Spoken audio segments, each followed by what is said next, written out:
Hello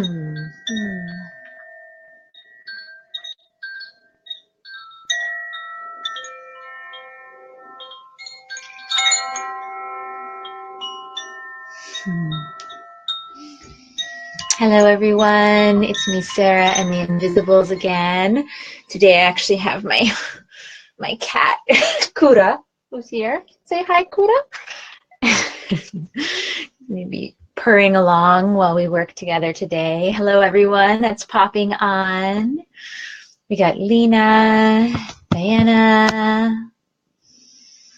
All right, so for everyone that's here today and all the beings that are coming, we just want to share that this is a great opportunity for you to bring a question for yourself, humanity, or the planet. So I work with a group of spirit mentors I call the Invisibles, and I've been working with them since I was a child and have got to a place of initiations where I can allow them to channel through me. So for anyone that's new to this is a great place for you to put questions. I'm going to put my agenda here. So how this works is usually I get the first question and then whoever's in line will go from there. And if you have a private question that you want to be confidential, you're welcome to send me a private message and I will not put your name. All right, so for everyone that, from wherever you are in the world, for Lena, hi. Yeah, so you can do one. We'll see how many. What I do is that you can ask you can ask as many questions as you feel called, but I will go one at a time. So if there's a gap in the line of questions and you have a second one that's already posted, then I can go to that one. But I try to honor at least one question for as many people as I can fit in before leaving. All right, so for me, I'm here in BC and I've just had a group of really powerful women visiting. I had 7 women that I was hosting and an elder, a grandmother elder, Karina, and they were coming with a lot of teachings and they're actually embarking on a retreat right now. And part of this process, though, is I actually had one of the ladies that was part of this group coming. She lives in the Sonoma County. So for anyone that's not aware, there's huge fires raging through Sonoma County in California. And one of the ladies that I was hosting, actually, all of her stuff burnt down while she was staying with me.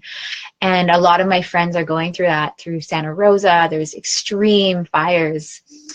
And yeah, there's extreme fires happening, and not just in California. I feel like there's a lot of fire on the planet, and it's, through just energetics, through anger and violence and the wars going on. All of that represents fiery energy as well. And so I'm curious if the Invisibles have any reflections on what is going on with the fires that are sweeping the planet right now, because it seems between fires and eruptions. There was a volcano on Bali, a huge one in Portugal, huge volcano in Bali that erupted. There is fire on this planet right now. So this is a question for them regarding the fire upon the planet and asking for insights, or if there's anything that we could do to support the balance. Here we go.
Coursing through the planet is an energy of change.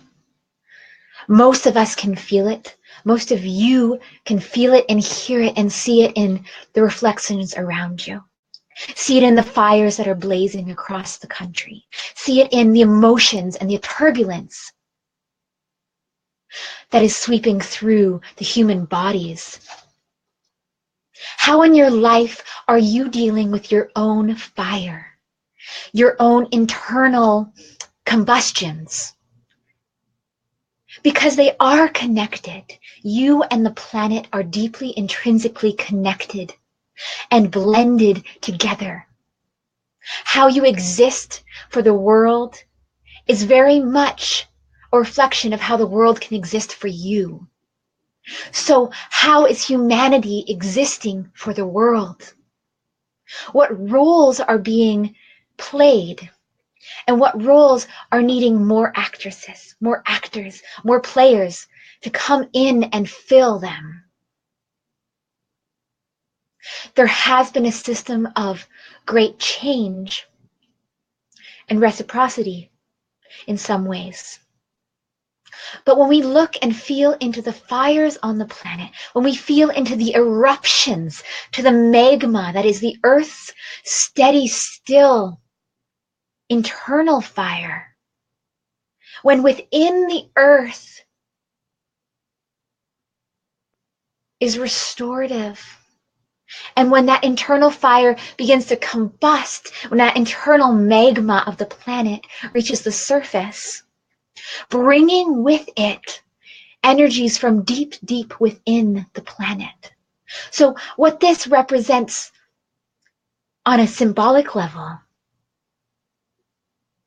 are primordial qualities of existence, deep, ancient essences of knowing that are coming to the surface to be seen and felt. The earth is doing her best to cleanse what is not restoring her.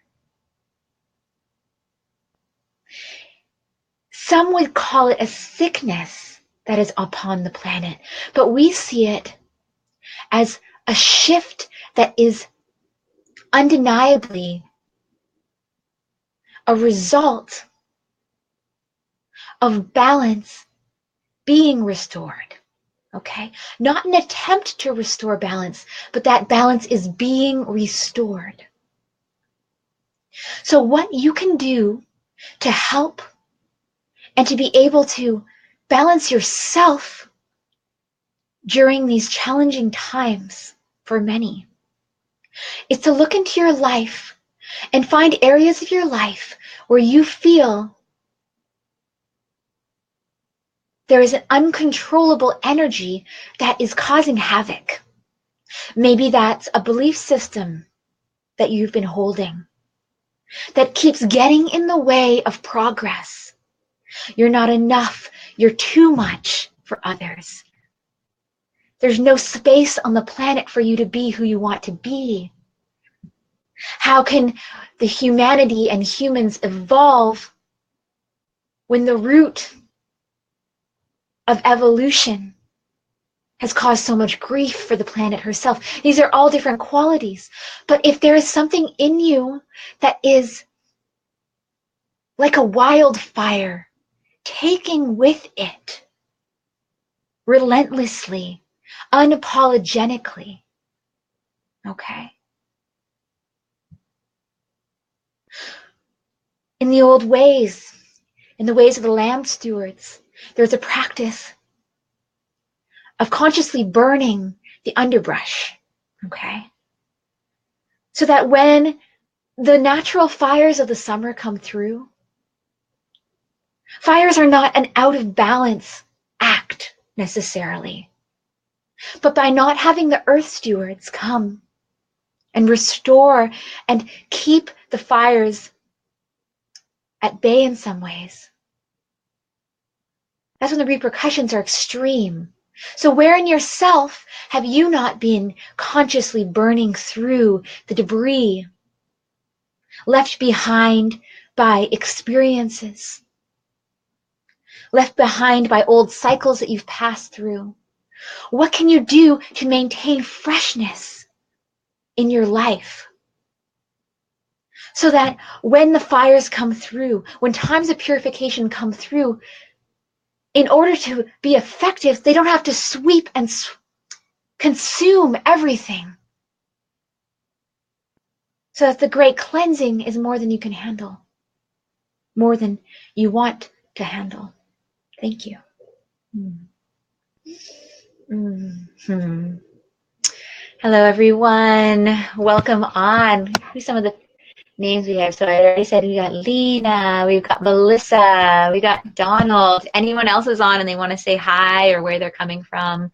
That question was regarding the Great Fires too. I know have a lot of friends down in Sonoma, and I just had one staying with me whose house or everything she owned pretty much just burnt a couple days ago while she was up here at my home. Whew. So I'm just going to go down the questions. All right. Maybe we have a Diana from earlier. Okay. So the first question is from Alina. Oh, good afternoon, Scott. And so Lena says, hi, Sarah. I would love to know if my beloved one will return soon, please. Thank you. All right. Let's see what they have to say about that.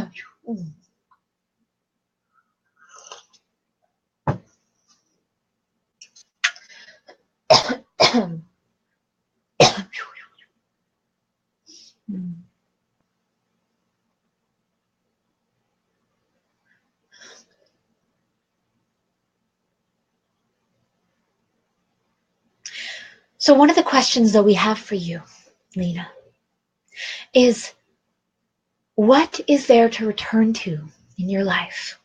Okay. And who is this beloved to you that you desire to return?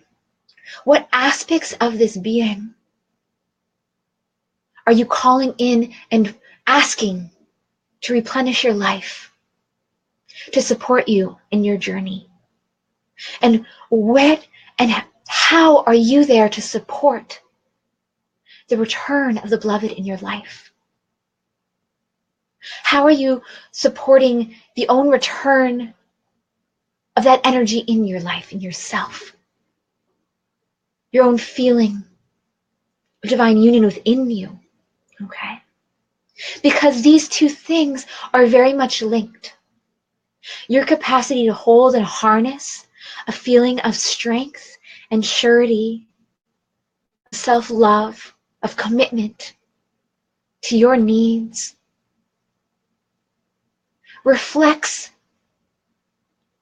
in the returning of that on the physical plane. We're seeing something about November, whether it is this November or a few Novembers ago, that is in relation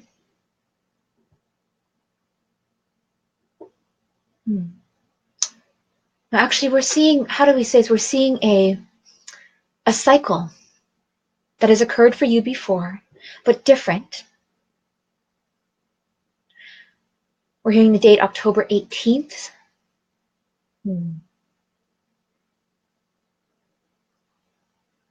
Perhaps October 18th is going to be an opportunity for you to reevaluate what it is that created this reflection for you in the first place.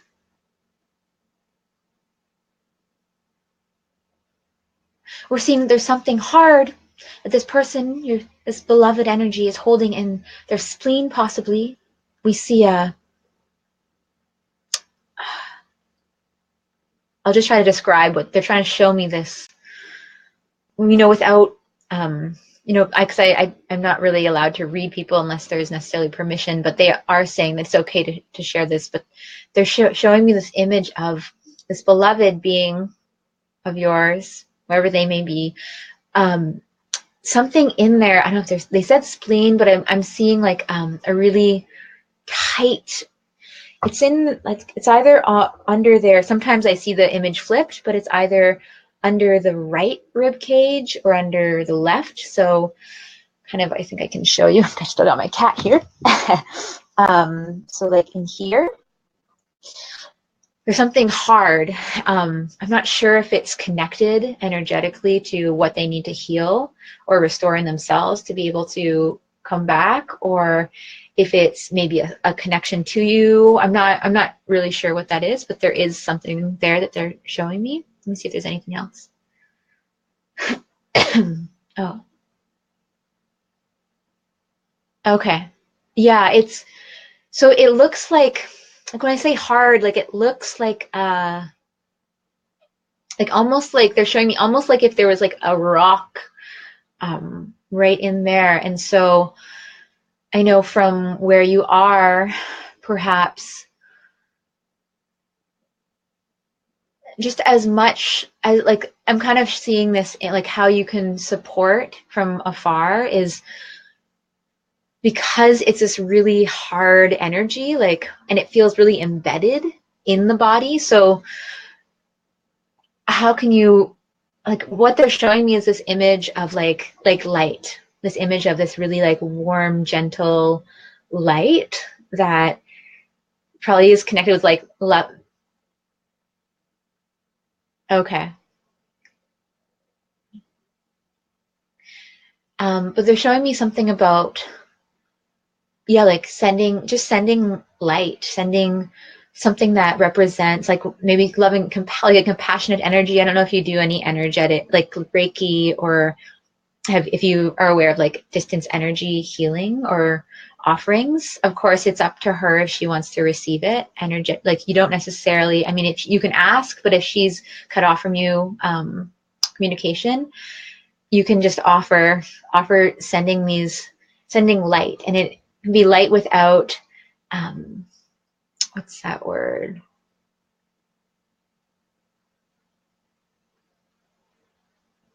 Okay, so you are a light worker, yeah.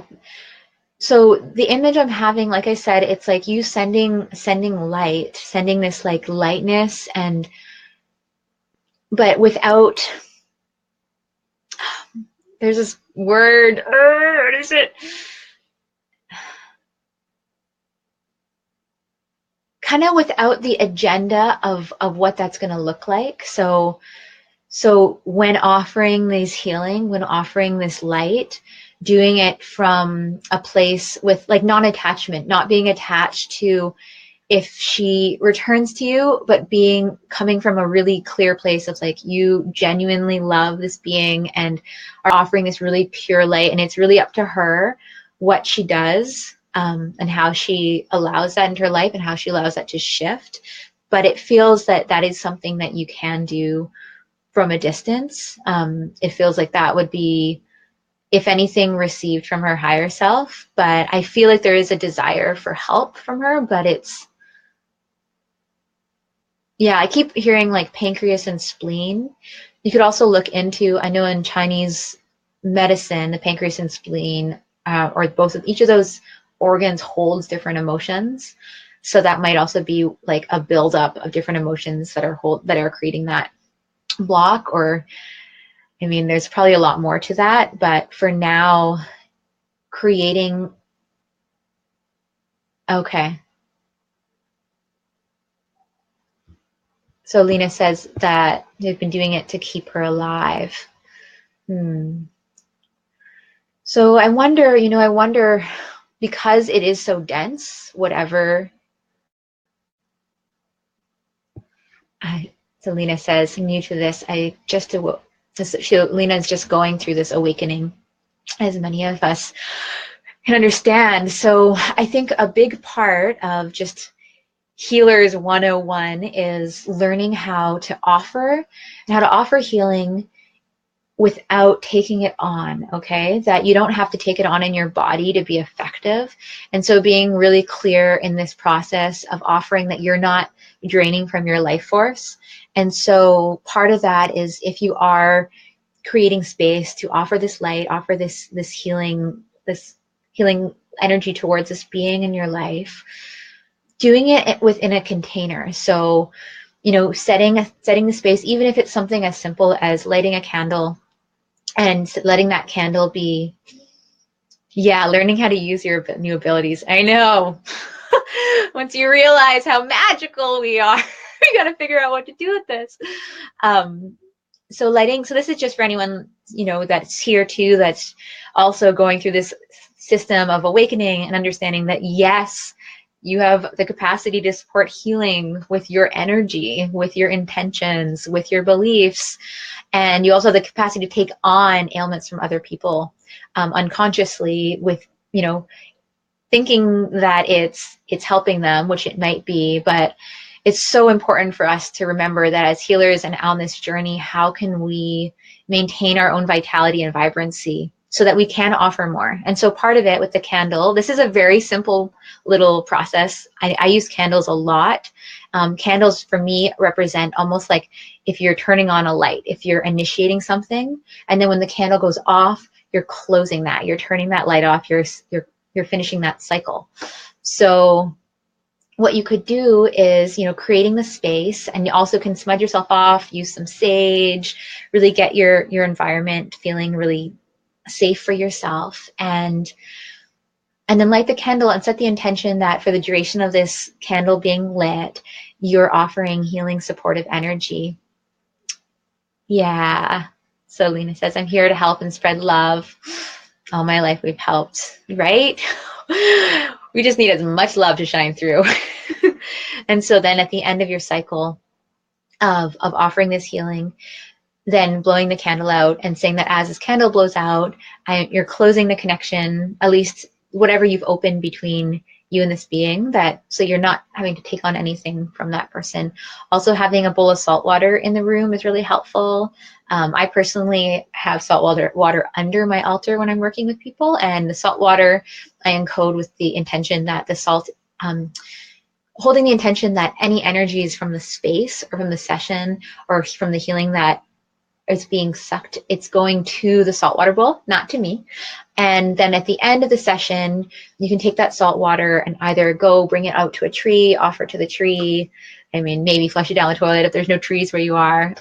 But there's a lot of tools. So there's a few, and just, you know, blessings to you, my dear, and on this journey. All right, so moving on. So the next question that we have,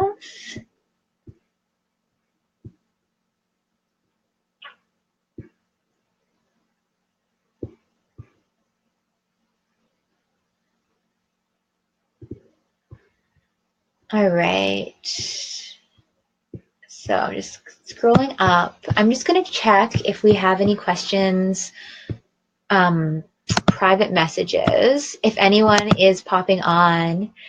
Oh, you're welcome, Lena. Blessings. Blessings to this journey. You got this. All right, I'm just going to, we got one from Miss Crystal Kaleidoscope.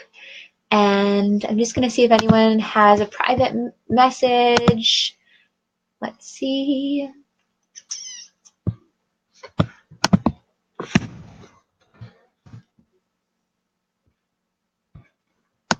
Otherwise, you are next. And for anyone else popping on too, this is a great opportunity to ask questions for yourself, humanity, or the planet. And I work with a group of spirit mentors, and we will support in whatever answer feels like it's ready for you and ready to move through us at this time. So just checking to see if there's any messages before you, Miss Lee.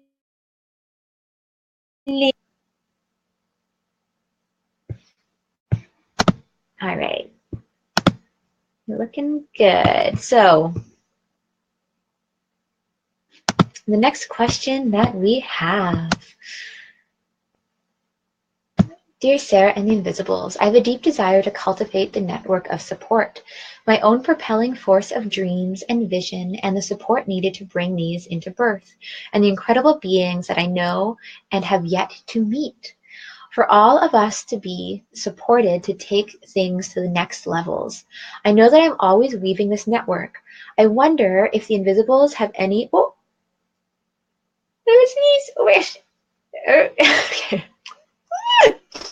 Okay. I wonder if the Invisibles have any suggestions as to how can I further weave overcoming obstacles, fortifying at this time on the planet. Okay, so let me just reread that for a moment. Well, we just put this sweet kitty in the screen because she's so lovely. You want to purr for everyone?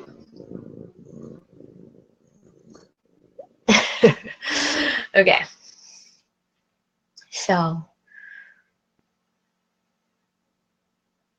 going to read this again just to understand it a little more. So, my own propelling force of dreams and visions and the support needed to bring these into birth.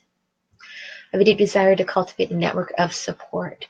For all of us to be supported to take things to the next level. I know that I am always weaving this network. I wonder if the Invisibles have any suggestions. All right.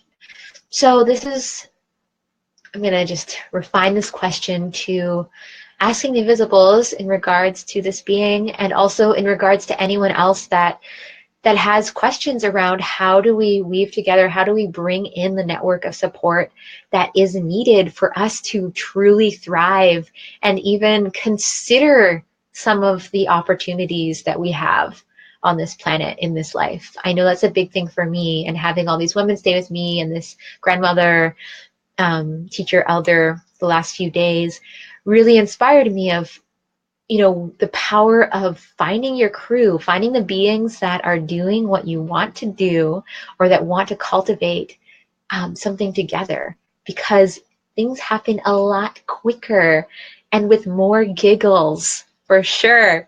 So this is in relation to calling in the support that's needed, and also how to have the support or the resources or whatever is going to be a foundation for these dreams to come through with whatever is already available. So that's kind of what I got from that.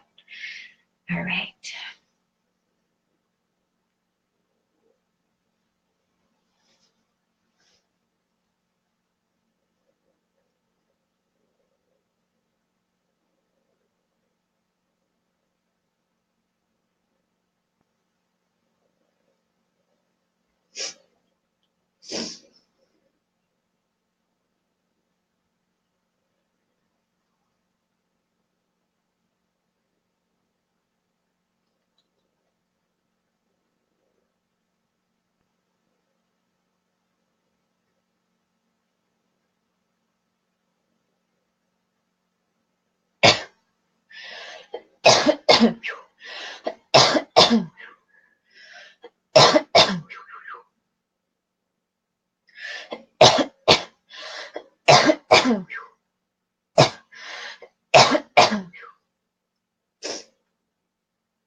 We're hearing that,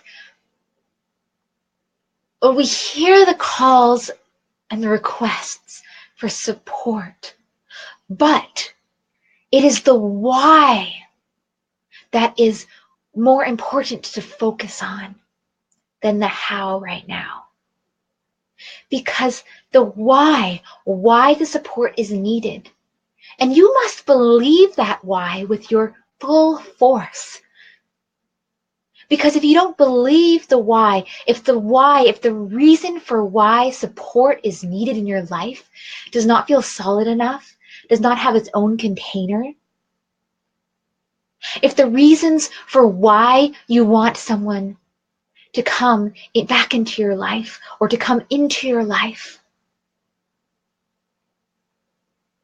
is not clear enough for you, then what is going to happen is the manifestation, the reflection of these desires may not look like how you perceived, because your inconsistency with why creates an inconsistency with what support is coming in. Does that make sense? So some of the questions we have for people to investigate in their own lives. One of the questions is, how is having the people that have the resources or the tools or the ideas or the gifts needed for the greater project I'm harnessing, I'm holding, how is that more important than me holding my basic lifestyle together? Okay. How am I going to adjust the patterns in my life that have created a feeling of self-sourcing, self-sustainability, which is positive in some ways, but there is a point when self-sourcing, when cultivating and working solely with yourself on your projects can actually be coming from a fear of rejection from those that might actually want to work with you. Okay? Because if you're creating projects that don't embody the need for other beings, then the only person that's going to let you down is yourself. The catch-22 is that by not being clear with who you need to help you and asking for yourself to step out of the way for more help to come through, you're also being of disservice to yourself, right? So another question we have for anyone that is exhibiting a tendency to fizzle out connections between people, to have very strong beginning focuses, or we want to say evaluation, but it's something different.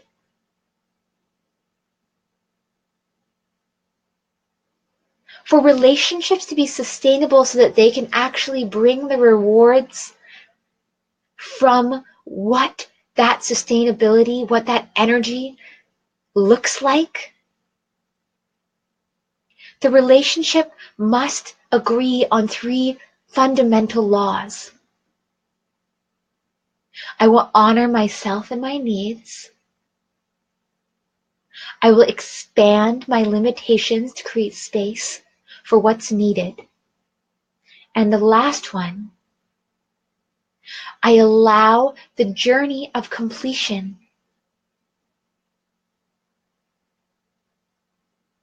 to be that of one of greatness.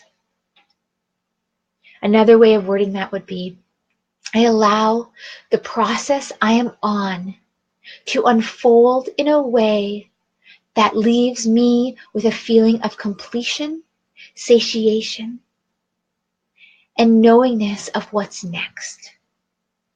Because to complete a process is different than completing an entire journey, an entire project. Sometimes when people are feeling that there's an inconsistency in life, that ideas aren't finding their completion, they may be forgetting that the project hasn't reached its end result, but that doesn't mean that the process hasn't got to new chapters of itself. So honoring where you're at, honoring all the connections that have already come, because they've taught you what kind of connections you need to foster and which kinds you need to release. Thank you. So that was for you, my dear, and for anyone else that might speak to. I know for me, right now, I'm working on a lot of projects. Some of them have been slowly at their own pace for many years, and some of them are really just initiating right now. And this last month, I've been kind of in this incubation of creativity and cultivation in what I'm about to birth with my tour coming up in November down the West Coast. And realizing that I've had these thought forms come up of like, oh, I haven't been really doing much outward expressions or outward work. Like a lot of it's been by myself in cultivating this. And kind of feeling like, oh, am I letting people down? I've been kind of like off the radar for a while. I haven't really been offering sessions, though I have a bunch lined up because I'm ready to be on the radar again. But in that process, realizing that it's not that I'm failing to have the connections. It's that I'm actually cultivating a clear understanding of what I need support with, so that when I ask for the help and when I call in the resources, it's really clear. It's really clear who I'm calling in. And it's really clear for beings to see my request for help and know for themselves, is that actually in alignment for me to help Sarah in this way, or for me to work with Sarah in this way? Because I want people to be really clear if they want to work with me, if they want to align with this vision I have, if they want to put energy into this great temple space that I am building. And so maybe what I think, this is my interpretation of what I was kind of seeing, is that without you being really clear and spending this time to incubate really what these projects are, it can be a lot of, you might be getting people that are attracted, but they might be attracted to an aspect of it, and then when they get to understand more of what might be involved from them, or more of the picture, and they might be dropping off, or there might be inconsistency. So the more facets of your journey, of your project, of your offering that you can see and articulate and create space for others to see and understand, I think that you're going to be able to attract more of the support you actually need. Does that make sense? There's more solidness, more foundation for other people to meet you at. Yeah. All right. So moving on, I'm going to check my private messages. Otherwise, for anyone that is on, there is no messages queued that I can see. And if you do have a confidential message you don't want your name attached to, you're welcome to put that on my private message to me. So let me just give a check. Otherwise, throw it on the stream. Let's see.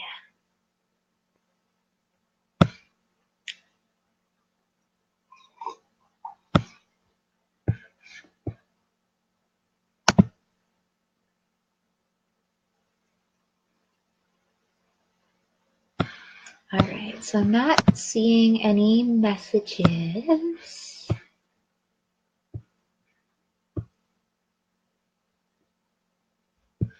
All right. So for anyone that knows my style, while I'm waiting for a message, while I'm waiting for a question, y'all get an intermission song. All right, so I'm just gonna here. If you want to give a theme for the intermission song, you're welcome to put that online. I'm just gonna make something up. All right, so waiting for a question. Here's a little song. I think because, actually, you know what I could do while waiting? I'm just going to read you guys this poem that I wrote while I'm waiting for a question to pop on. And so I wrote this poem last night in honor of the fires that were coming through. It kind of just spoke through me really strong.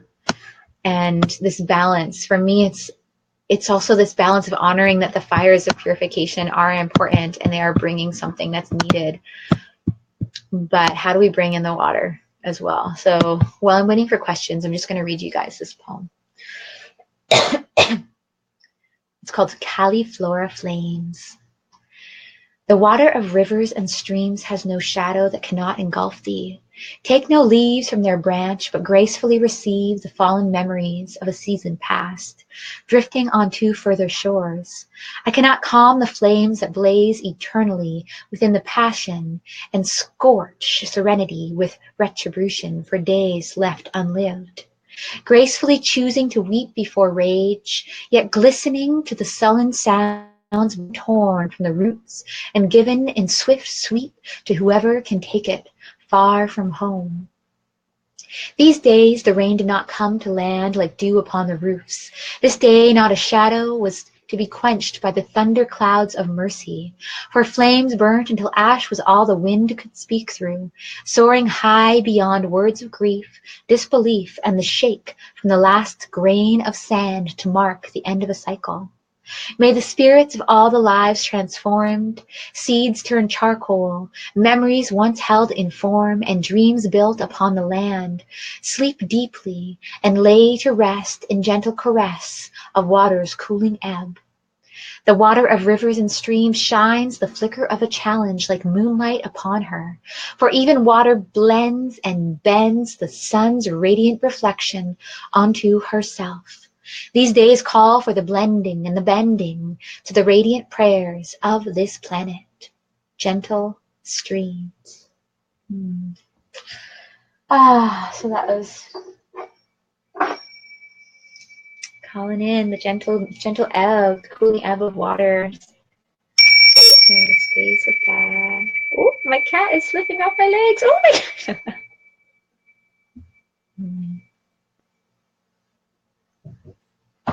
Let's see if anyone has any questions after that. Okay, so actually, I think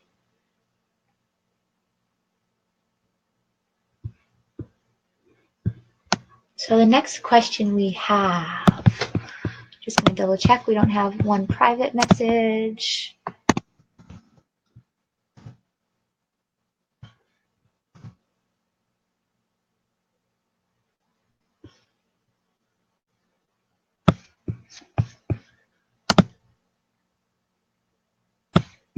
All right.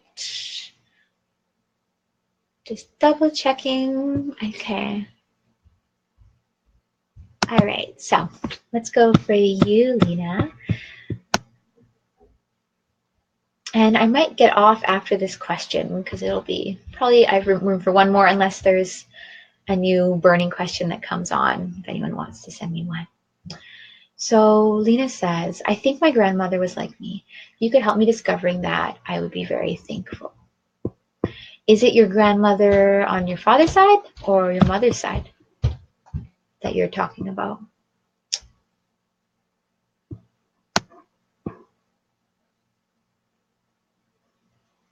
The other question that Lena has, unless this is also in relation, so my dear, if you have time, is it possible to know who are my guides? Mother's side, okay. Ooh, mother's side, healers. I know all about those. All right. So which one do you want, my dear? I can do one or the other. We can check in with your grandmother, or we can check in with possibly a guide of yours. See if there's a guide that wants you to know about them.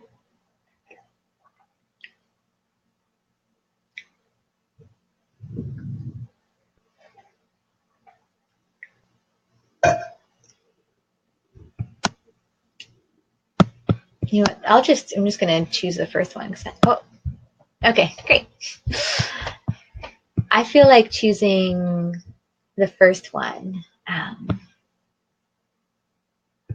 I feel like, yeah, checking in with your grandmother, seeing if there's any messages or any guidance from that lineage to you.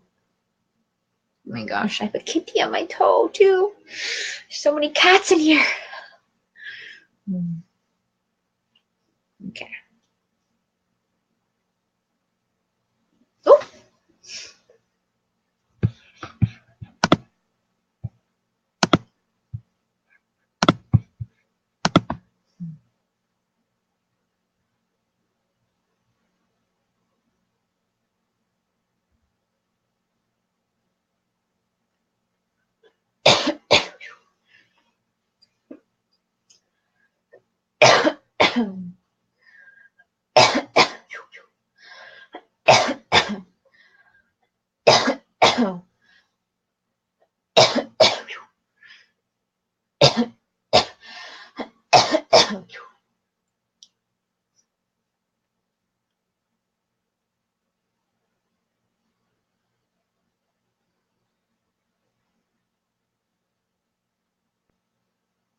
Before they want to talk, they kept saying, I kept hearing them say calibri or colibri, which is hummingbird.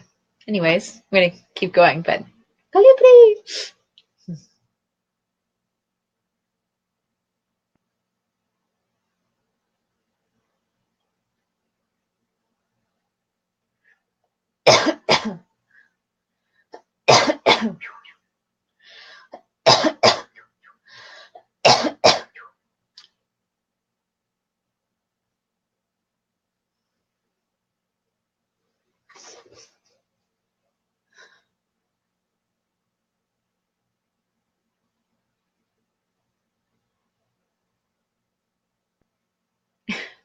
They keep wanting me to point things out. Okay, I'm seeing like there's something about a nose piercing on like one of the sides.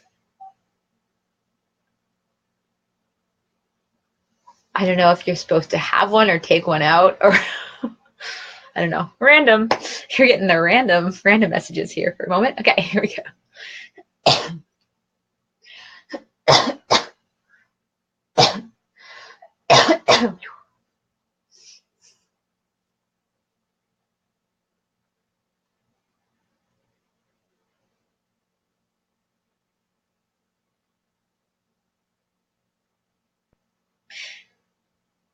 We want to share that we know that she knows, and she knew a lot about you before you were born. That you were an aspect of herself that in some ways had to go underground, had to immerse itself in a culture that did not create the space for that part of her to feel safe. Mind you, she had her ways, right? She sure did. Her ways of bringing that shine, of bringing her sense of spirituality, of what mused her into other people's lives. But there is always a bit of a grief or a sadness. And we're hearing that, or we're hearing a message, which is, I cannot leave the loved ones I know or knew without underestimating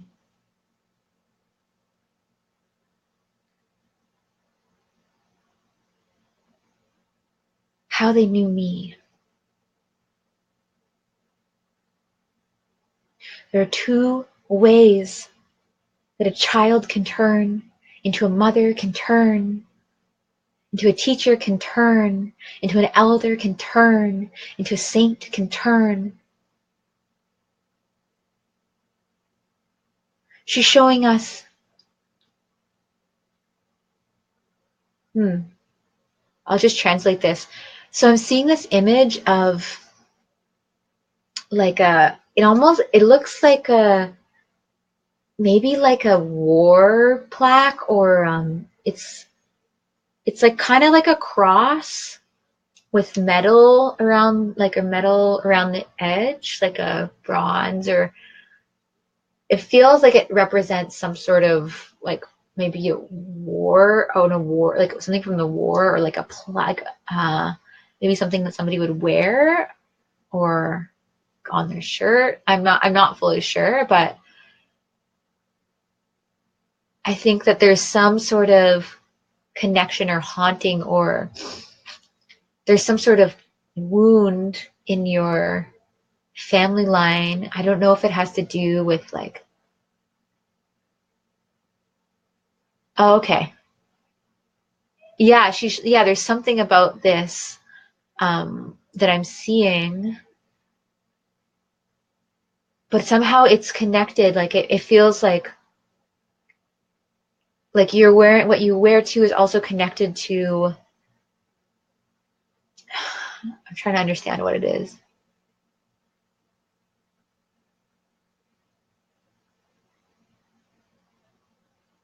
Let me just see what they have to say.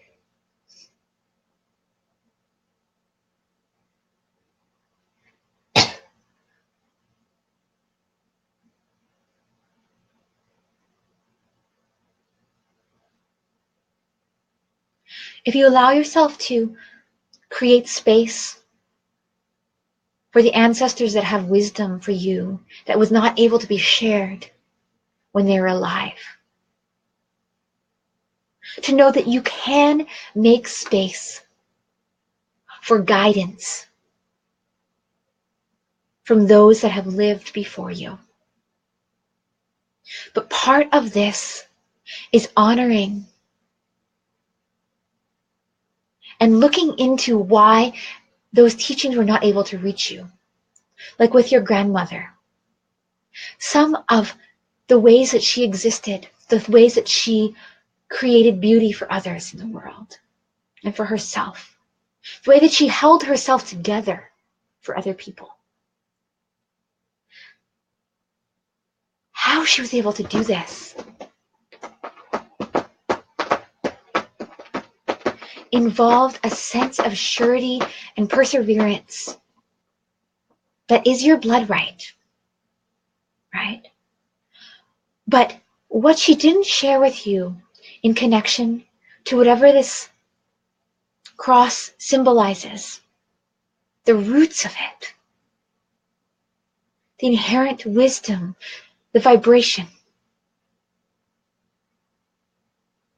without giving you the right words, we feel that it's important for you to allow the spirit of your grandmother to bless the cross that you wear. Also, if there is crystals or these stones on it, or what can you do to cleanse this too? Because in order to purify your connection with your blood rights, with the wisdom that is inherent yet not shared necessarily always through your elders on a vibrational level, we see cleansing this cross, whether it is putting out in the moonlight, whether it is taking some Palo Santo or Gopal, and just cleansing it. And as you're cleansing it, cleansing any association to that symbol that has burdened anyone in your past. Okay. May have actually caused suffering or pain. Not the symbol itself, but what others had associated with it. Okay. So a healing and a clearing. And also honoring that there's, I'm kind of seeing creating like an offering like to your ancestors with like some tobacco. I'm seeing this image of like, do you have, like, does your grandmother, does she have a gravestone or lives any, like, is where she's buried, or was it, or if she was cremated, is that anywhere near you, or is she in a different country? Is there a way that you could go to where either her body is or where her memorial place is? And maybe it's not in, maybe it could happen years down the road if she's far, if her body's far, but I'm seeing having, you don't even know. Okay. Well, thankfully the earth does. So what I'm seeing is creating like some sort of like, and this is kind of the image too, I have this cross as well, that there's some way of honoring her life and her death that I feel like you weren't necessarily able to do, or that she wasn't like, there's something about you being able to create an offering for your grandmother that's going to help you open more connection from her and maybe have more of that support. So I don't know how you want to do that. Yeah. Yeah, no, of course. No, I'm not judging you. um, but not, this feeling that if you are feeling that there is some connection with her that's coming up, doing a little ceremony to honor her. Even if it's like, you could even do something where I don't know if anyone has a picture of her, or you could photocopy a picture, or if not, that's fine. I mean, oh my gosh. But how can you honor her? How can you create like a little offering to her spirit? And okay, wonderful.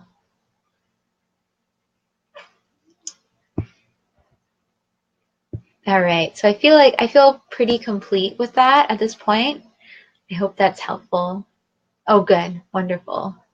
Yeah.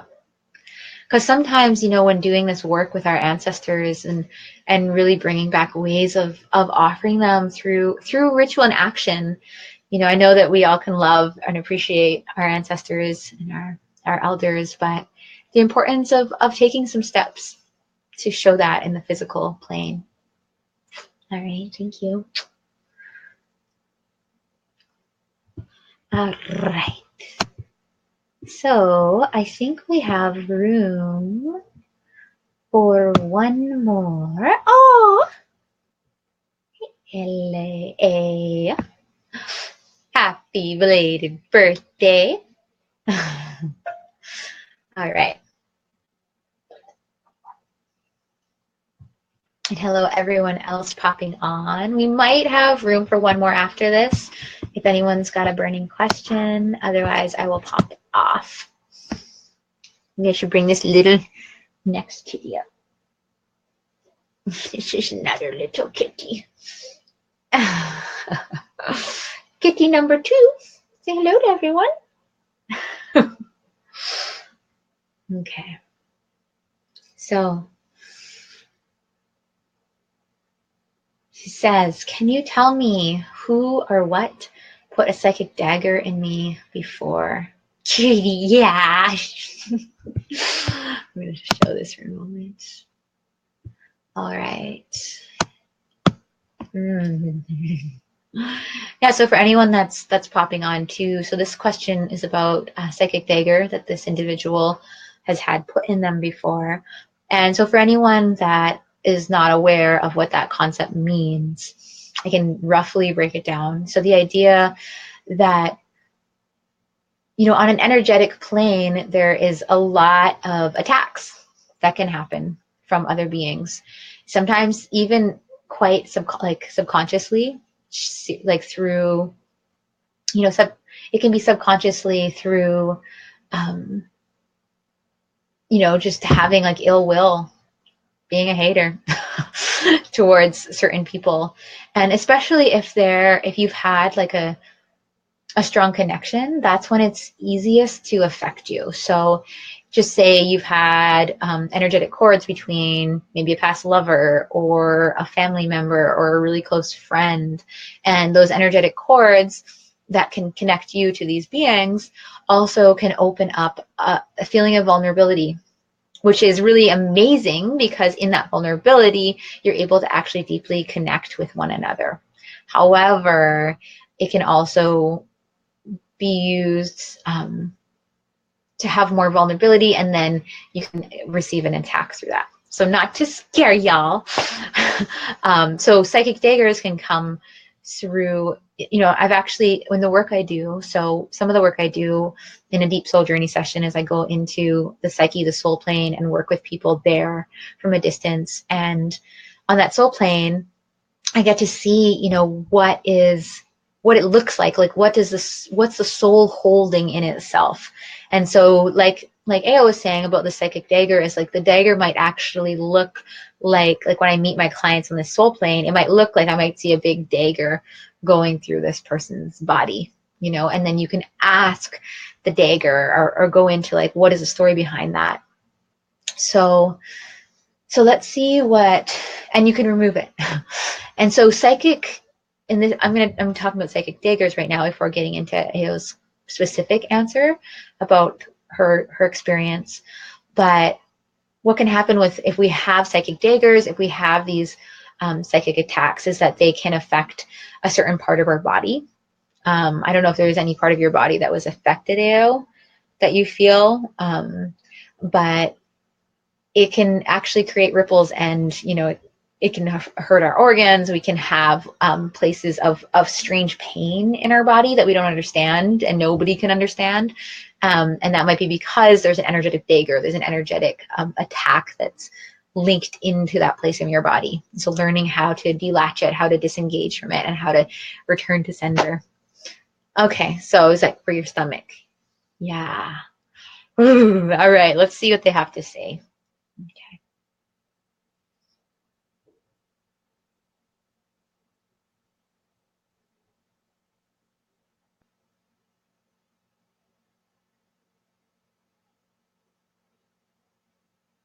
Hmm.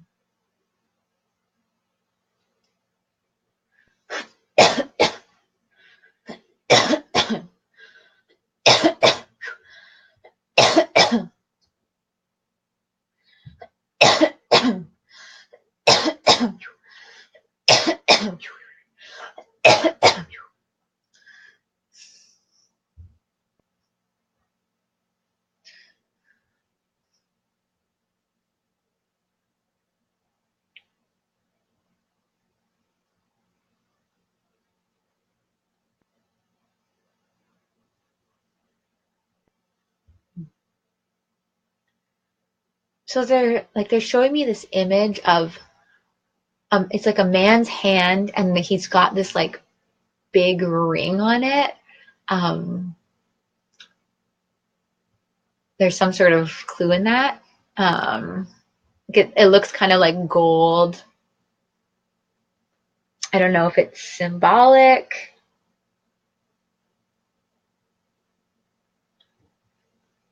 Okay, I'm gonna keep going.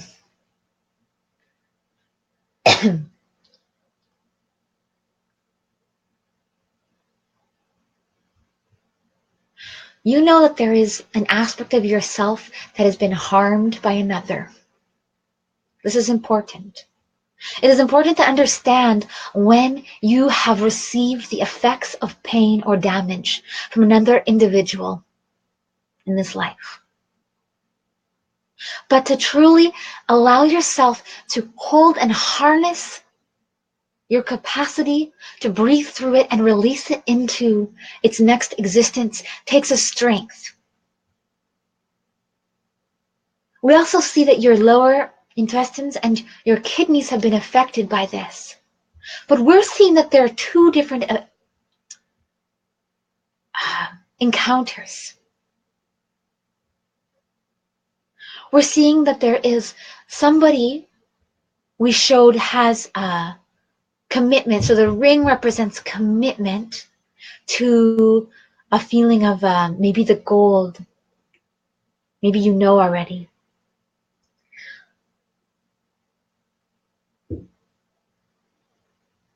We're hearing a year 82.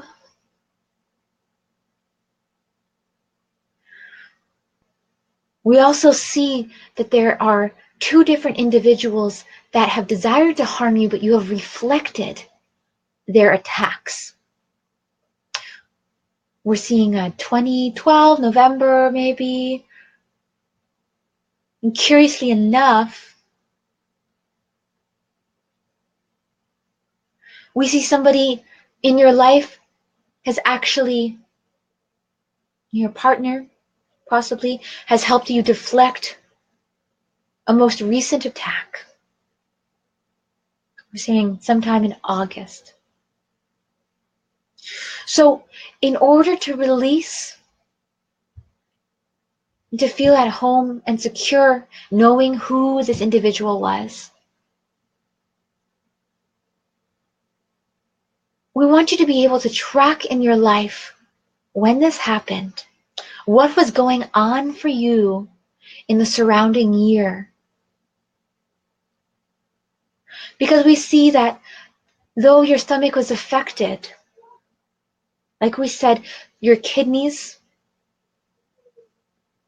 have experienced trauma, but the kidney represents an energy coming from behind you, okay? Something that you can't see. Another clue that we hear is we're hearing like radioactivity, but related to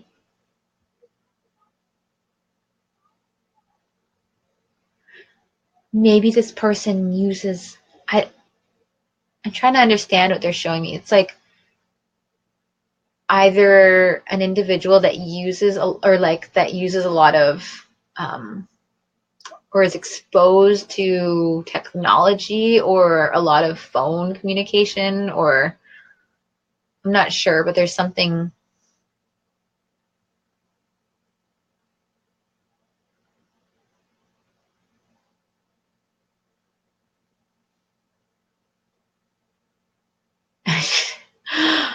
This is a tricky one. I think I don't know how much access they have fully, but classified.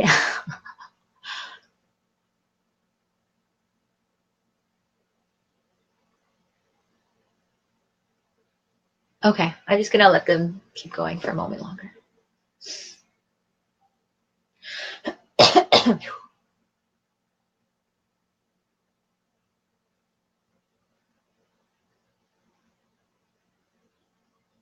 Perhaps there is something in your home related to a ring or a commitment that you have between another individual that you may have forgotten about, or laying around or buried, or maybe in your son's room, that is acting as a bit of an anchor in your home, okay?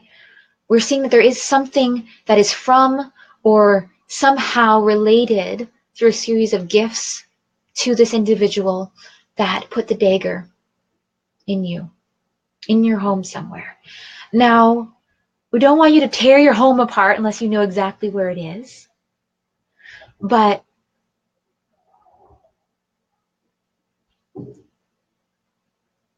they know where it is, but they don't want me to tell you. Oh, they want you to find it or not find it. Okay, wait.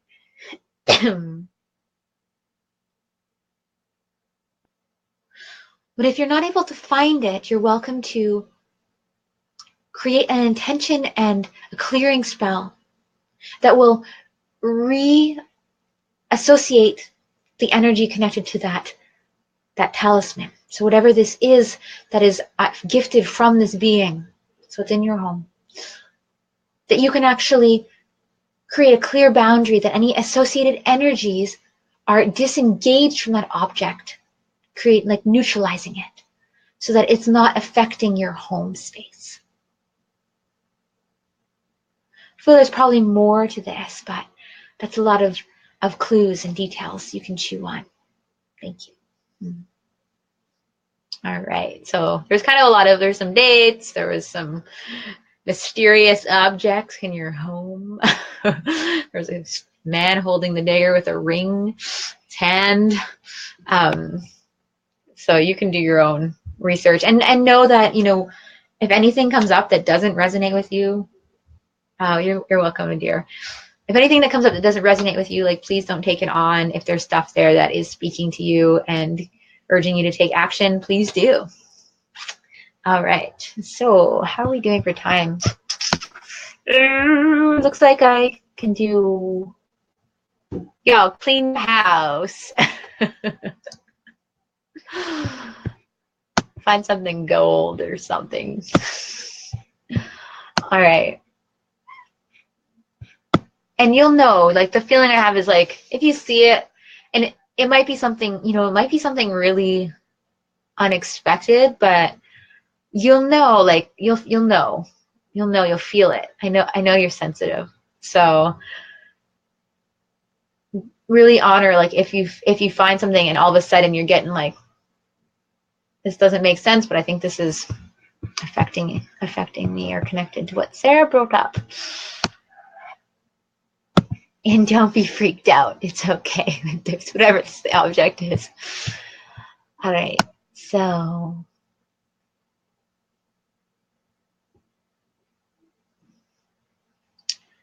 this is from Lori. So Lori's asking, have I had many past lives? All right. So for anyone popping on that doesn't understand the concept of past lives, it's basically the idea that our soul incarnates into the human form. Sometimes many, many times. Sometimes this is our first time coming through. Some souls come from other planetary galaxies, from different layers, soul realms, bodhisattva realms, incarnated teachers, masters, karmic indebted souls. I got a lot more work to do. Some souls stick around just to support humanity, support the planet in its evolution. And the idea that, you know, a soul, because I work a lot with the soul. In fact, my business is Deep Soul Journeys. And so the soul is what kind of holds the residual memories, almost like a storybook. But it doesn't necessarily, you know, they're like, when people talk about karma, the soul is something that actually would hold the energetic or experience the repercussions of karma done from past lives. And which is not to be said genetic karma. So being born into a family and having to move through the karma of your biological family that you've been born into. That's almost part of the offering. That's a part of the exchange, being like, okay, I'm going to come into this body, and this body is connected with a series of familial, ancestral karma.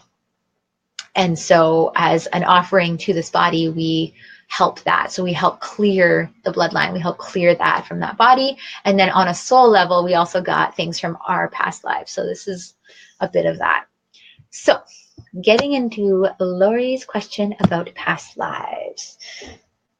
Has Lori had many past lives? Let's see what they have to say about that.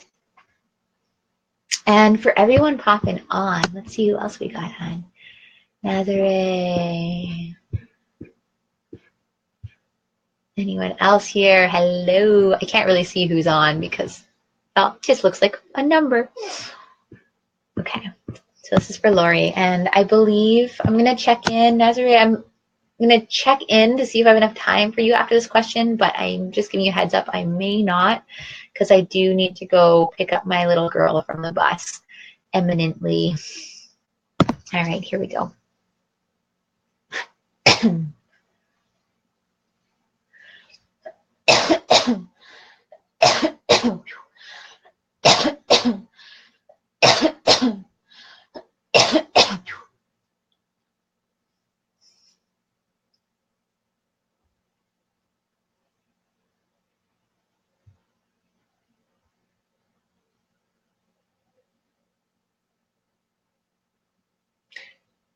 Lori, we are seeing that you have experienced life on this planet.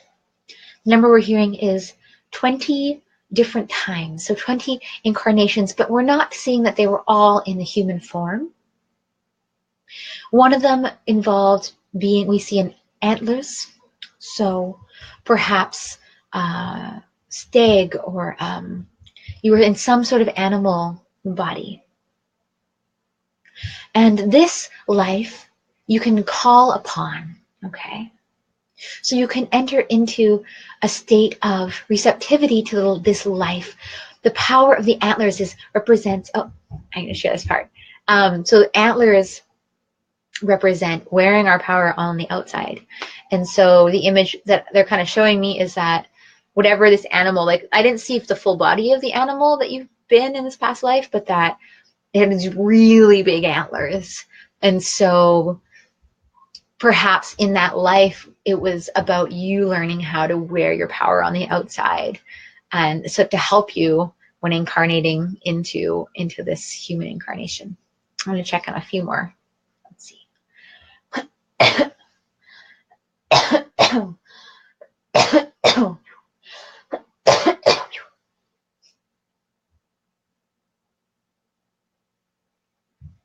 The lives that are affecting you the most right now are connected with the grief that is occurring in your body. Pancreas, possibly.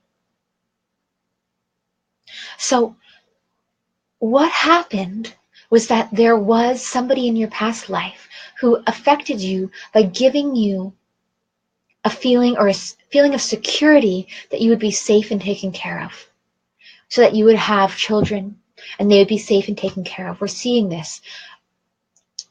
Not royalty, but a well-to-do life.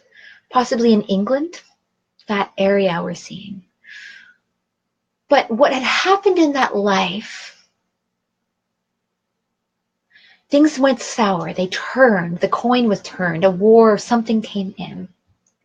And so what the residual of this effect in your life now is that this feeling that it's this unfairness, that what you feel like you deserve, security of being taken care of being able to take care of others, right?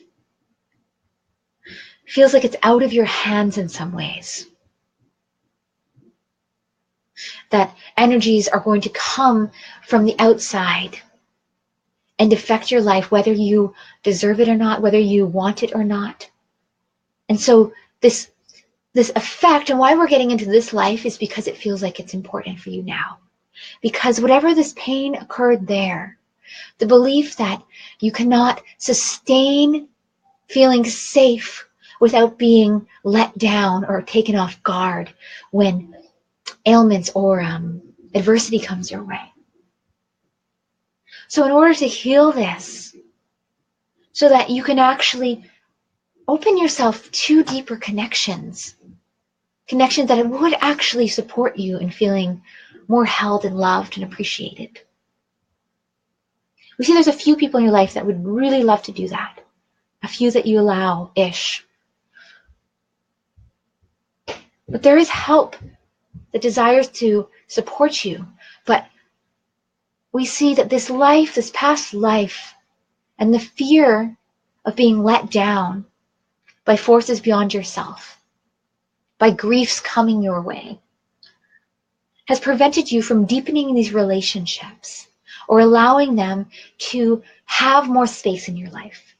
Okay. And the other lives we're not going to get into this time, but thank you. That was just a quick one about past lives. And I know for me, in my experience working with past lives, because they do come up when I work with clients, but I don't generally seek them out because I feel that in some ways they're not really, we don't really need to know much about them unless it's relevant, unless there are pieces that are rippling from that life into this life and really affecting us. And so past lives can really affect us in the way that they can create, they use that word adversity. They can create these feelings within us of betrayal, of fear, all these feelings that can actually feel like they're stemming from this cloud of the unknown, and when we get deeper into finding the root of that, we can track it. We can track it. Oh, maybe this isn't in this life. Maybe these impulsive fears that I have with going into the ocean, or when people touch my neck, things like that, or why I have this weird birthmark on my body that was there since I was born. Things like that. Birthmarks sometimes are connected to past life traumas, possibly where you've been killed that hasn't been healed, or that's holding some sort of physical effect on your body in this life. So things like that can happen. I don't know if anyone out there watching has any strange marks on their body. Yeah. Yeah, and so just to tell you, Lori, because of like the image I had was like it really wasn't your fault. Like that life specifically that they were trying to show you, like it was like you really felt like you were bringing your this child into a really safe, or children. There might have been a few of them, but you felt like you were bringing them into a really safe world where they were going to be really protected and held in this life, in this past life I was seeing, like somewhere maybe in England. And so yes, when whatever this war came through and oh, shit hit the fan, um yeah, you weren't like that feeling, you weren't able to give that life that you really felt you had set this little being up for. And so just knowing that in this life that, you know, things happen and sometimes they are really beyond our control, but to find forgiveness in yourself is so important, because knowing that you really did the best you could with who you were back then and how you knew how to deal with situations. And yeah, finding forgiveness so that you can also find appreciation for the lessons that have been learned.